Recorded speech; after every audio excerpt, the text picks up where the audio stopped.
Viagem com crianças pequenas geram momentos muito especiais e registros que vão ficar para sempre. Mas também tem alguns perrengues que eu vou contar aqui para vocês e eu quero dar algumas dicas que eu espero ajudar.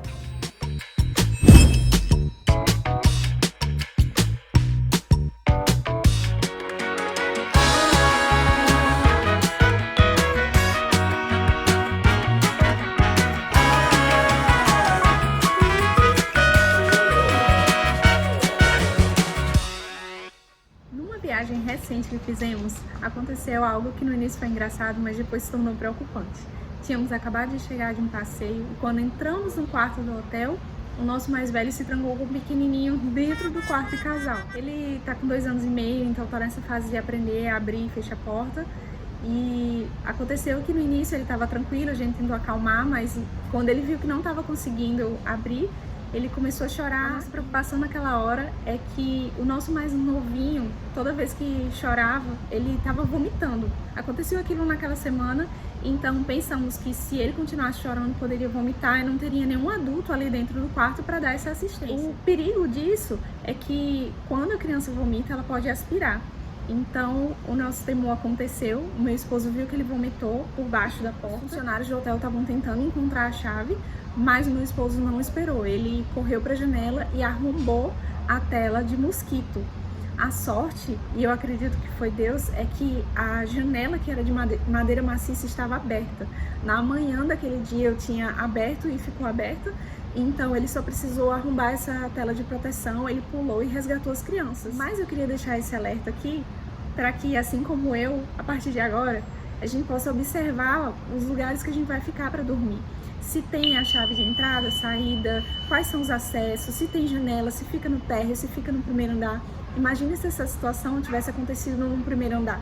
Meu esposo não poderia correr para a janela e pular a janela ou arrombar. Teríamos que esperar 1 ou 2 horas talvez pela ajuda. Outra coisa, se fosse no banheiro, nesse hotel específico, no banheiro não tinha janela. Então não teríamos também como entrar. Então, a partir de agora ficou para mim esse ensinamento de não deixarem as crianças entrarem sozinhas no quarto, porque elas podem se trancar. E sempre observar se tem banheira, se não tem, se tem janela, se não tem, se a banheira está esvaziada, como que abre e fecha a porta do banheiro. Outra coisa, para quem aluga Airbnb, tem que ver a segurança ao redor, se as crianças têm acesso ao jardim ou não, se tem piscina. Então fica aí a dica. Na semana anterior a essa viagem, uma das mães do grupo de mães da escola tinha falado isso: olha, cuidado aí, porque o meu filho acabou de se trancar no banheiro.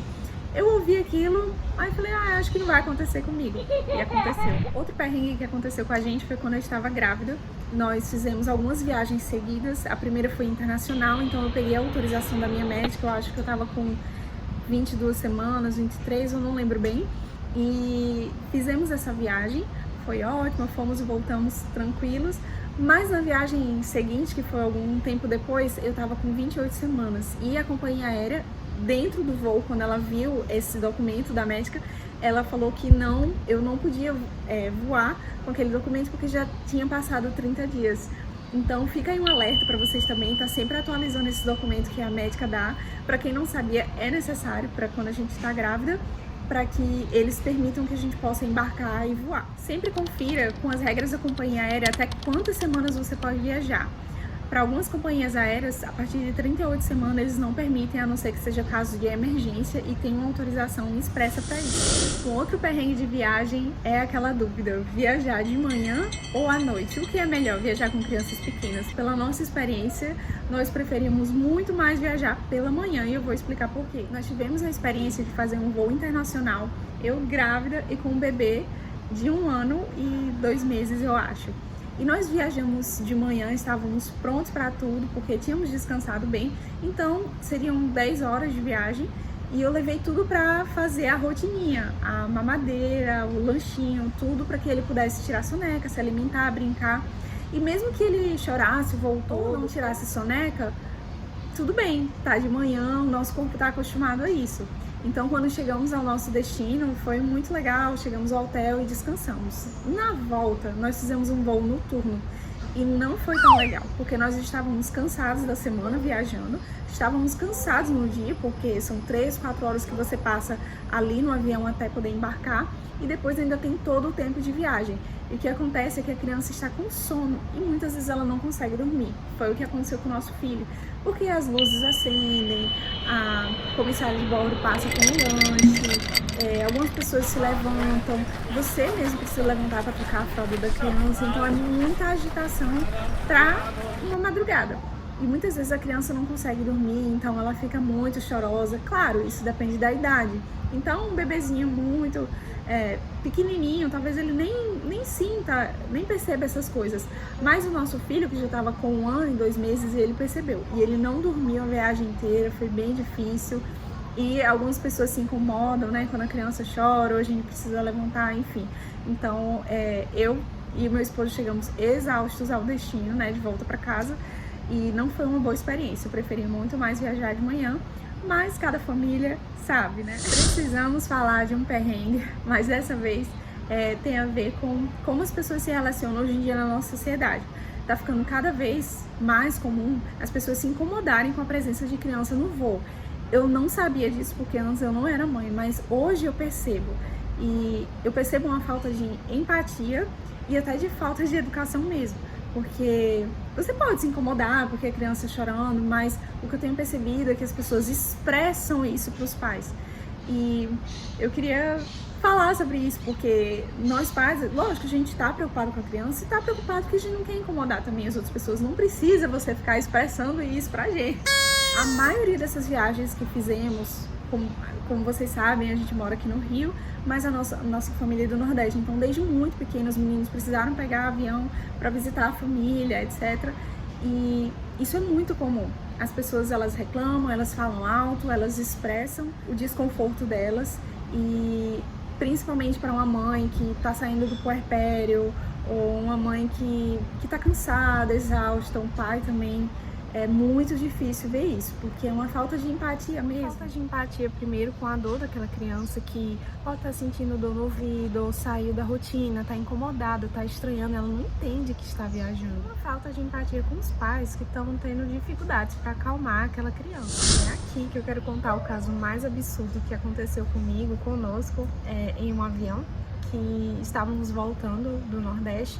E assim que nós entramos, eu e meu esposo, cada um segurando um bebê e as mochilas e tudo. Pra quem não sabe, criança abaixo de 2 anos não paga passagem, então isso quer dizer que ela vai ficar no nosso colo. Então, como os nossos filhos não tinham 2 anos ainda, cada um ficava com um e sobrava um assento para uma outra pessoa. Quando nós chegamos nesse assento, que meu esposo olhou a pessoa que ela estava logo no corredor, lendo um livro com óculos. Ela olhou pra gente assim, de baixo pra cima, e quando ela viu que eram 2 crianças, ela olhou com um olhar de desprezo, balançou a cabeça assim. Eu não sei nem como expressar o que eu senti naquela hora. Nos assentamos e ela passou o voo inteiro reclamando, falando, nossa, como esse voo tem muita criança. Ela teve a audácia de virar pra trás pra uma amiga dela e falar bem alto, fulana, você me paga.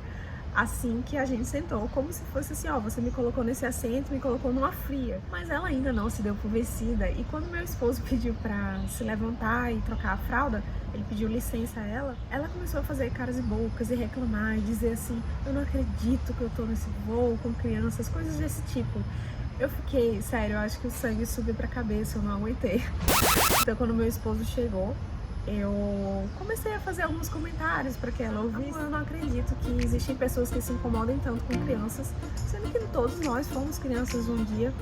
Uma outra coisa é que, como que uma pessoa pode se incomodar que está no voo com crianças, só que ela só pode pagar por essa classe, não é mesmo? Se ela tivesse tanto dinheiro, ela deveria estar viajando sozinha, num jatinho particular só dela. E imagina quando essa pessoa envelhecer, quem é que será que vai cuidar dela? Quem será que vai suportá-la, não é mesmo? Acho que ela começou a cair em si da borrada que ela estava fazendo, ela começou a se abaixar assim no banco, se fechar e entender que as palavras dela têm reação também. Mas, gente, eu já tava muito chateada, os meus hormônios estavam assim. E aí ela saiu do voo, mas quando a amiga dela passou, eu não aguentei, eu comentei, eu falei, olha, a sua amiga, ela veio aqui tão bem arrumada, na verdade ela é muito deselegante, não é mesmo? Olha, é difícil suportar, hein? E aí ela falou assim, ela é assim mesmo, desculpa.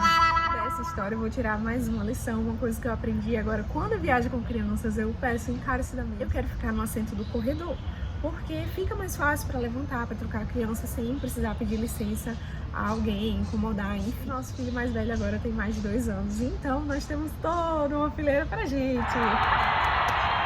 E aí fica muito mais fácil, né, gente? Olha aí a vantagem de ter 2 filhos. Só que ali meu bebê tava com 4 meses, eu tava saindo do puerpério, na verdade meu puerpério não tinha acabado, tava muito cansada. Eu tava com os nervos em frangalhos, assim, né, porque é um misto de cansaço. O nosso filho mais novo, o Judá, ele teve muita cólica até os 4 meses. Tinha muito refluxo, então foi uma fase muito difícil da minha vida. E quem viaja com criança sabe que é difícil, é muito cansativo. E além de estar passando por tudo aquilo, eu só queria descansar, e eu já sabia que eu não ia descansar, mas ainda ter que suportar tudo aquilo foi muito difícil para mim. Mas eu quero ir um pouco mais profundo nesse assunto e dizer que o que parece é que as crianças estão sendo mais indesejadas na nossa sociedade.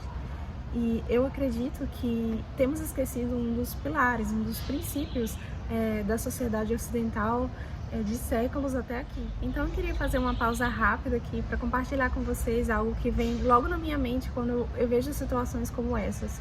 Quando eu procuro uma pitada de lucidez, eu lembro desses versículos e eu olho para a Bíblia. Então disse Deus: façamos o homem à nossa imagem, conforme a nossa semelhança. Domine ele sobre os peixes do mar, sobre as aves dos céus, sobre os grandes animais de toda a terra, e sobre todos os pequenos animais que se movem rente ao chão. Os bons cuidam bem dos seus animais, porém o coração dos maus é cruel. Pois eles mudaram a verdade de Deus em mentira, adorando e servindo a criatura em lugar do Criador, o qual é bendito eternamente. Amém.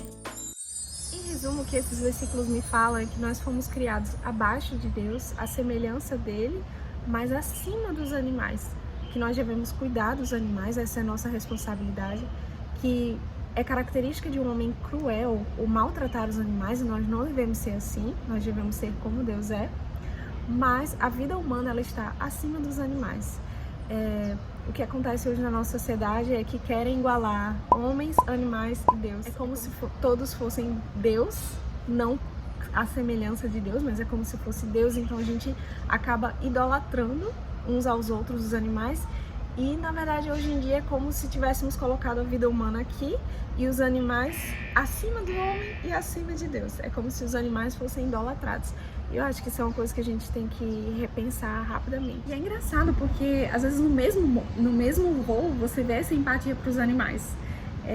As pessoas elas têm essa empatia, não incomoda o bichinho, o animal. Claro, gente, eu amo animais, a gente tem que cuidar dos animais. Mas aconteceu de num dos voos que a gente estava, uma mulher super expressou incômodo porque tinha uma criança na fileira dela, mas na fileira da frente tinha um cachorro que estava incomodado porque ele estava dentro daquela casinha. A aeromoça pediu para a dona fechar essa casinha que ele estava. Ela ficou meio assim, então as pessoas se levantaram para defender o cachorro e não tá incomodando e tal. Essa história me deixou tão abalada que me fez ficar com fobia de viajar. Realmente acelerava meu coração quando eu pensava que eu ia entrar no avião, ia ser tudo aquilo, e ia incomodar as pessoas, ia ter choro e tudo mais. E aí aconteceu algo muito legal. Na viagem seguinte que nós fizemos, eu pedi muito a Deus: Senhor, coloca pessoas nas nossas fileiras, assim, ao redor da gente, que tenham crianças, que não se incomodem com crianças, que sejam pessoas legais, porque eu não vou suportar passar por isso. E depois que eu fiz essa oração, aconteceu uma coisa muito engraçada, porque logo no aeroporto, ali, antes de entrar, nós conhecemos uma mãe, um bebê, tava a babá e o esposo dela. Algumas pessoas vinham tirar foto com ele e ela gostou muito de Judá e ficou conversando com a gente, trocando figurinha, coisa de mãe. E quando entramos no avião, ela ficou logo na fileira da frente. E na minha fileira, eu fiquei numa fileira e meu esposo ficou em outra. Então eu fiquei com o Judá aqui e tinha esse senhor, uma senhora que tava com um chapéu, óculos também, se escondendo. E esse senhor que tava do meu lado, falando com o esposo da moça que eu comentei. E eles, assim, algumas pessoas tirando foto, falando com eles: oi, tudo bem e tal. Eu falei: gente, eu acho que esse pessoal é famoso. Esse senhor que tava do meu lado, ele era super, super gentil e ele tinha a voz do Pedro Bial. E quando eu olhei pra ele, ele tinha um olho bem azulzão. Eu falei: gente, eu acho que é o Pedro Bial, porque ele era igual. E assim, a gente mora no Rio de Janeiro, então assim, não é muito impossível disso acontecer.